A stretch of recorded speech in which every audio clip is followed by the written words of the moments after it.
We begin with Election Day tomorrow as voters will let their voices be heard. News 19's Becky Buds has more on what's driving people to the polls this year.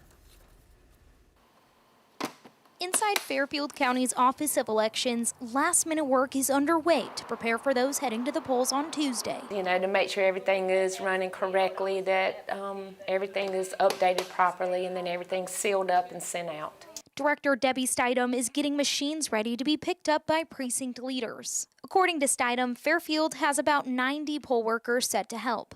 Although 2,800 Fairfield County voters already cast a ballot, she expects a strong turnout on Election Day. We have some local races that I think there's a lot of interest in, county council and school boards. So I feel like, yes, they'll be getting out tomorrow. Across the state, 3.4 million South Carolina voters will choose a U.S. Senator, a Superintendent of Education, and a governor, as well as several other statewide offices. South Carolina Democratic Party Chairman Trav Robertson says the issue of abortion will drive more women to the polls. 76,000 more women than men have already cast ballots. So we're going to see if female voters are very angry at the fact that the Republicans are constantly trying to take away their freedom in this state. Meanwhile, GOP Chairman Drew McKissick says issues like the economy, crime, and immigration are at the top of the list. Democrats have been doing their best to avoid those issues and talk about everything but the things that are relevant to people right now. And the result is people are paying attention to our candidates. With a record number of voters casting a ballot early, the State Election Commission isn't expecting long lines at precincts. That's over 600,000 people who would be voting on Election Day. Now they're already out of the way, so that'll certainly help out lines at your polling place. Reporting in Columbia, Becky Buds, News 19 WLTX. Now, nearly 1 in 5 registered voters across the state have already cast their ballot. This is the first general election since the state adopted that no excuse early voting. The State Election Commission says that 560,000 voters took advantage of the early voting period. Combined with absentee ballots, more than 612,000 ballots have already been cast. That's more than 18% of the state's 3.4 million registered voters.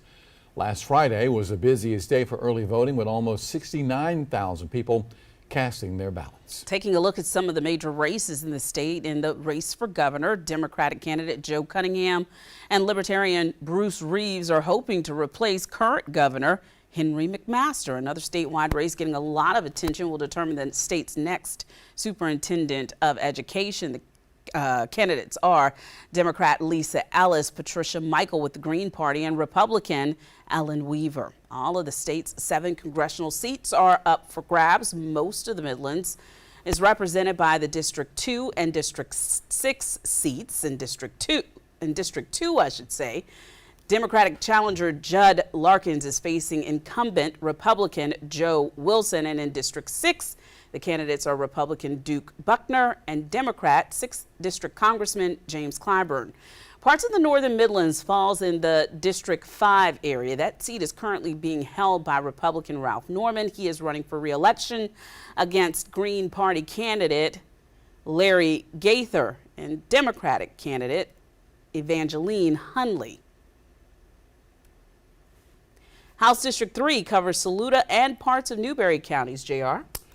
Republican Jeff Duncan is running unopposed in that congressional district. Now, there are also a lot of local races across the state, and several Midlands counties have their own ballot questions. If you live in Saluda, you'll be voting for or against a new tax funding a $49 million bond referendum that would add an elementary school and upgrade other schools. Over in Newberry County, you can vote yay or nay to a penny tax that could fund a county public safety complex and jail upgrades. And in Lexington County, you'll be choosing yes or no to a capital project sales tax for the next 8 years. This tax has the potential to improve roads with an estimated $568 million from that tax money.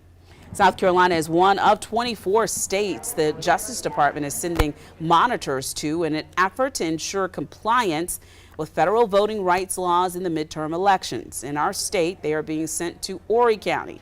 This is not a new process. The Justice Department has been sending attorneys to monitor election sites for more than 5 decades. They're receiving more attention this year as civil rights groups have raised concerns over possible voter intimidation at some polling places.